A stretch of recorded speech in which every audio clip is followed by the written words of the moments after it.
Cuba has developed a drug that is effective against Alzheimer's, according to the results of Phase 2 and 3 clinical trials. Security forces in Colombia committed serious human rights violations during a crackdown on mass protests earlier this year that left dozens of dead, according to a United Nations report. Burkina Faso's new Prime Minister, Lassina Zerbo, called for cohesion in the face of terrorism as the new government was unveiled.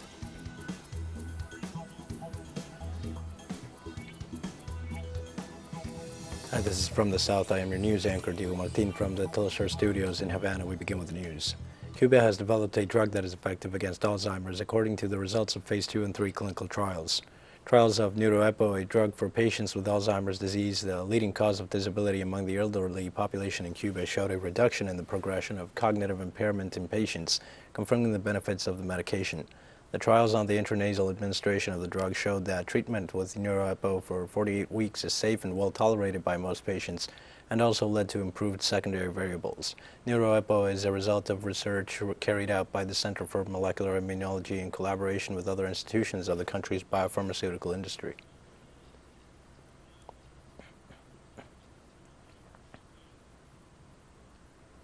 And also in Cuba, and as part of an official visit, Bolivian President Luis Arce toured the Center for Genetic Engineering and Biotechnology. Arce arrived at the leading scientific institution to witness efforts in producing innovative medicines, including the Abdala vaccine against COVID-19. The Bolivian president later held a meeting with the president of the National Assembly of People's Power, Esteban Lasso, at the National Capitol building to discuss important issues of bilateral cooperation. He was also welcomed by his Cuban counterpart, Miguel Díaz-Canel, to the Council of State, where officials talks were held between delegations of the two countries.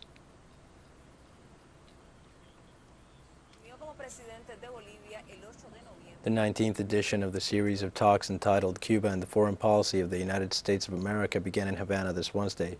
The conference, organized by the International Policy Research Center with the co-sponsorship of the Higher Institute of International Relations, runs until Friday under the theme United States-Cuba Obstacles and Opportunities for a Sustainable Relationship. This series of talks has become an annual space for academic exchanges in which Cuban, U.S., and Latin American researchers, professors, and specialists have examined and discussed the main characteristics of the United States foreign policy towards Cuba and the complex interaction between the two countries. This edition takes place amid deteriorating bilateral ties and a tightened blockade with a marked impact on the Cuban population.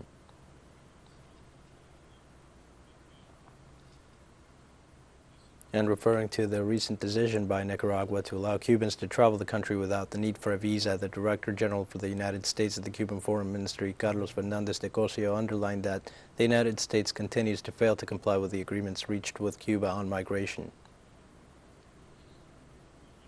By Nicaragua that we respect, but in no way it is an action taken against the United States, against our migratory agreements. It's a decision taken by the government of Nicaragua, and it's the people of Cuba who would like to travel to Nicaragua would take advantage of it. The fact is that the United States, it's not complying with its commitments in the migratory agreements. And that reality is creating problems that are not beneficial for any of the two countries, because the lack of fulfillment of their commitments with the migratory agreements is leading to irregular migration, to disordered migration, and that is something that both governments long ago committed to put a limit to and to work against. Yet the lack of fulfillment by the U.S. of its migratory commitments is creating that situation. The recently concluded 20th ALBA TCP summit held in the Cuban capital ratified the commitment of its member states to a genuine Latin American and Caribbean integration, which will make it possible to confront together imperialist bids for domination and the growing threats to regional peace and stability. We have more details on the summit in the following report by our correspondent Lisandra Andres.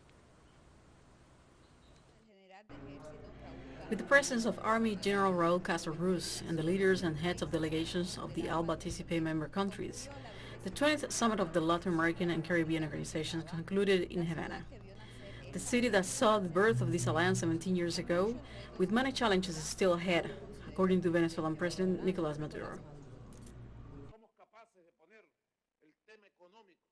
If we are able to put the economic, monetary, financial and productive issue at the center of our measures, I'm sure that in the new era that has opened up, we will also find Alba once again at the forefront of the revolutionary changes to which our people aspire. I believe so. I believe this will happen.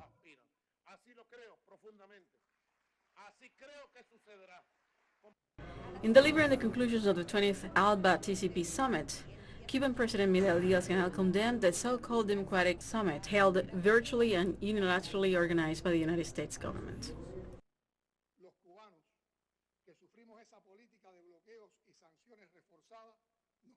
We Cubans, who suffer from this policy of blockade and tightened sanctions, ask ourselves, what moral grounds does the United States have and who gave it the authority to decide on a planetary level what democracy is? Can its support for governments and political candidates with ultra-right, neo-fascist, and extreme right-wing positions be considered democratic? How did the United States explain its malicious use of judicial systems, control of the media and digital laws to persecute, imprison, and discredit progressive and lefty figures at this summit? Did it condemn the selective assassinations, massacres, or the brutal repression of social protests, through which young people, the elderly, women, and indigenous people were assassinated, mutilated, and detained in countries of our region in this summit? Did we address in this summit the plans of the US government to reverse the social progress achieved in Latin America by governments that legitimately won elections? How did the US explain the coup d'etat in Bolivia that it encouraged and supported without hiding?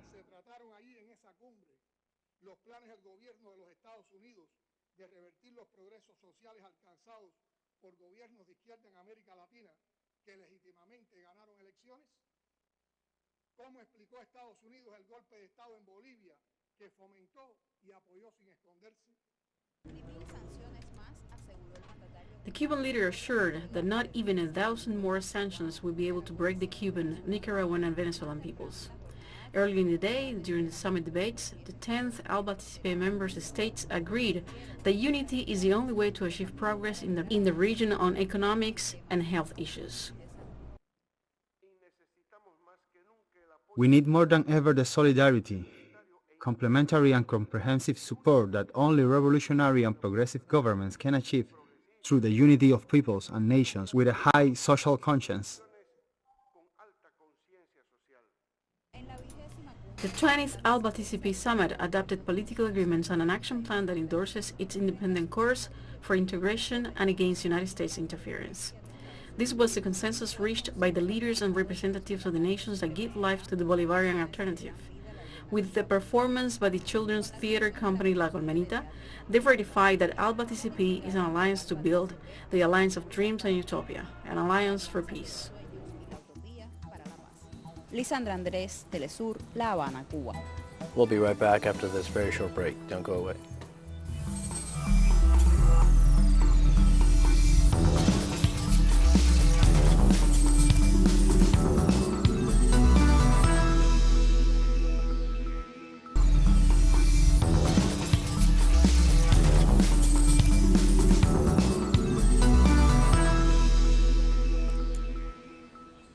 Welcome back to From the South. Security forces in Colombia committed serious human rights violations during a crackdown at mass protests earlier this year that left dozens dead, the United Nations said in a new report published this Wednesday, while urging the government to reform how it policies protests.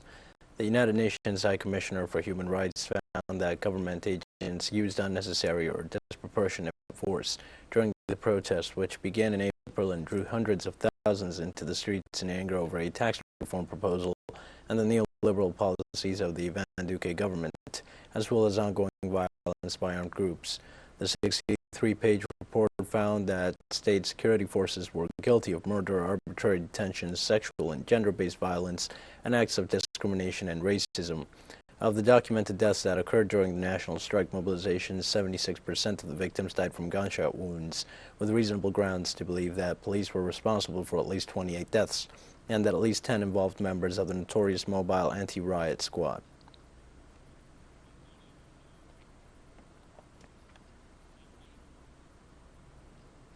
And the governments of Mexico and the United States set up a high-level security roundtable within the framework of the bicentennial understanding signed in October during the visit to Mexico by U.S. Secretary of State Antony Blinken. We have more details with our correspondent, Eduardo Martinez. A high-level meeting held between Mexico and U.S. officials marks the beginning of a new stage in security cooperation between the two countries. There are different types of cooperation. What we hope for is to have an alliance, and for that, trust is required and operating with mutual respect. Jointly, the governments led by Andrés Manuel López Obrador and Joe Biden seek to combat violence, cross-border crime, including human trafficking, money laundering, cybercrime, and illegal arms deals. It is the responsibility of both nations, but we recognize, as President Biden has said, that these weapons are coming from the United States. That is just one example of what is being done. On this point, the Mexican government has been emphatic in pointing out that every year some 500,000 weapons enter Mexican territory in an irregular manner. In 2019, according to official figures, these devices were responsible for more than 17,000 homicides on this side of the border. For this reason, they explain they will work in 5 working groups to address these and other situations that put the integrity of citizens at risk. Together we can identify and dismantle human smuggling and trafficking organizations, achieve longer sentences for those involved in these crimes, prosecute corruption cases linked to organized crime, and weaken the capacity and supply of organized crime. The results of the meeting will be the first obtained through the bicentennial understanding, which, among other conditions, marks the Mexican executive's request to maintain a relationship of equal and with full respect for sovereignty. Eduardo Martínez, Telesur, Ciudad de México.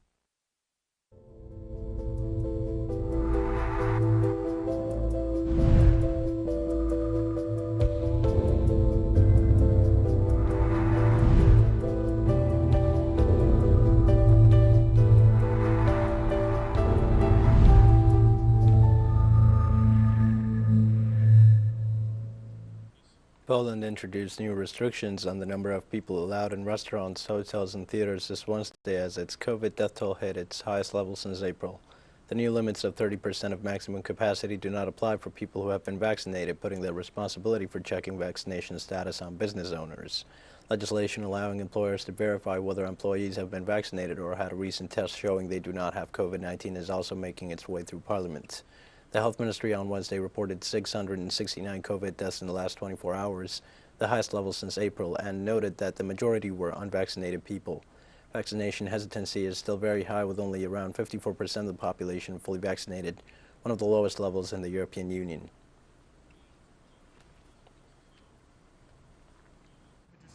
Well, I think that's pretty smart because there's a 4th wave in a country, and till then the vaccination is happening and everything is happening around, but nothing really seems to be working. But I think that the restrictions could hold the process, even if the vaccination just did something about it. I think that should be longer. But I know that most of the people are going to hate me, but I think that should be longer, really. So I think the new restrictions are really bad, because I think we should make totally, how to say in English, lockdown, yeah, totally, because it's better for our health and safe, and yeah, it's our duty. I think our government should do this for us, for the citizens. I think that nightclubs being open New Year's, it's a really bad idea, because I think in January we will have got more people sick. And Spain began vaccinations of children aged 5 to 11 against COVID-19 as the European Union's health agency warned that immunization alone would not stop the rapid rise of the Omicron variant of the virus. The push to vaccinate younger children was lent fresh urgency by the rapid spread of the heavily mutated Omicron variant, which the European Union has warned could be dominant in Europe by mid-January. Spanish Prime Minister Pedro Sánchez said he hoped his country, which already has one of Europe's highest COVID-19 vaccination rates, would become an example for the world with its immunization campaign for 5 to 11-year-olds. The country has around 3.3 million children in that age group. I think this is so good because now the children are the focal point, because grown-ups are vaccinated. In other countries, even in Latin America, they are also vaccinating children, so I think we couldn't be behind in this vaccination issue. I was waiting so that they could be vaccinated.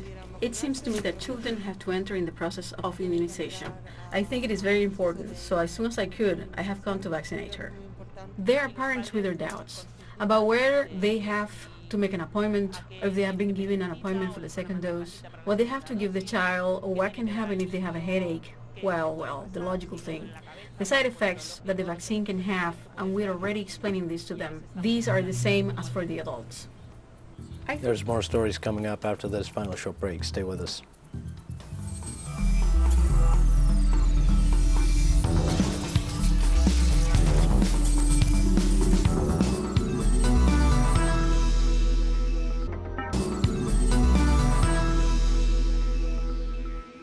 Welcome back.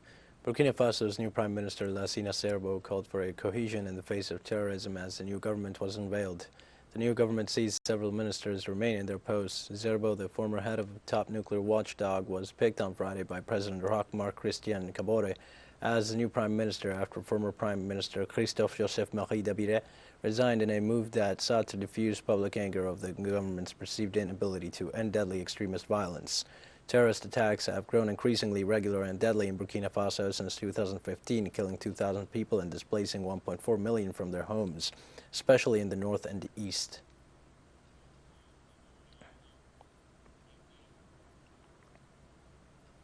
Congolese Rumba is now officially part of the intangible cultural heritage of humanity.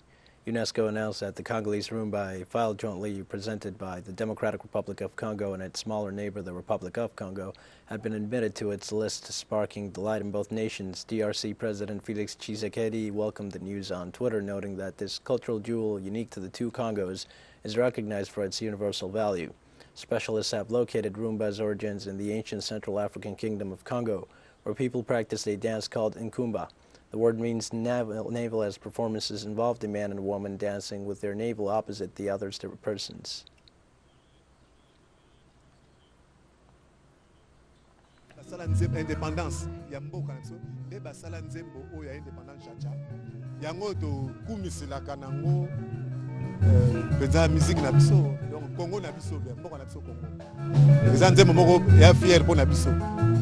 Esclaves dans les bateaux jouer de la musique du jazz. Et la rumba, c'est une symbiose que plus nos musiciens d'ici ont pu exploiter aussi. Une passion partagée par tous les Congolais, que ce soit du point de vue profane d'ailleurs, que du point de vue religieux aujourd'hui. Et elle est devenue holistique, elle est devenue tentaculaire de tous les domaines de la vie nationale.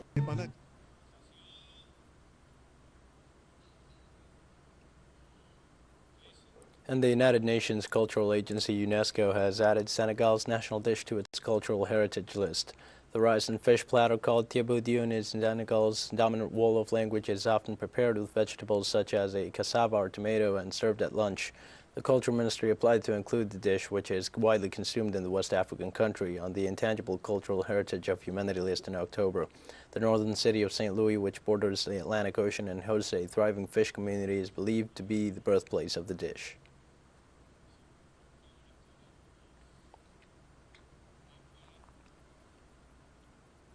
The terrorist war imposed on Syria for more than a decade has caused injuries of all kinds to thousands of soldiers who, though no longer able to undertake military work, have overcome the adversities to continue their lives in other fields of work. Our correspondent Hisham News brings us a story of two such soldiers. Ali, a colonel in the Syrian Arab Army, was wounded 5 times in different parts of his body while on duty in the fight against terrorist gangs. The last wound changed the course of his life by mutilating one of his legs. With a will of steel, he managed to face the physical disability and return to fight in defense of his homeland, but this time in the agricultural field, one of the main pillars of the Syrian economy in the face of Western economic warfare. I can offer something because even when I can no longer fight on the battlefield, I can be useful farming, and so I continue with my life and work planting different crops with my family and friends, all united to produce again and get ahead in this sector of vital importance for the recovery of the homeland. Just as he achieved great things at the military, he now strives to serve his local people, both in farming and in the logistical work needed in the fields, such as widening roads, installing irrigation canals, and drilling wells, and I am honored to be part of his volunteer work team. In the meantime, a terrorist gun attack caused a severe chest injury to a soldier, Ahmad, a sniper in the Syrian Arab Army.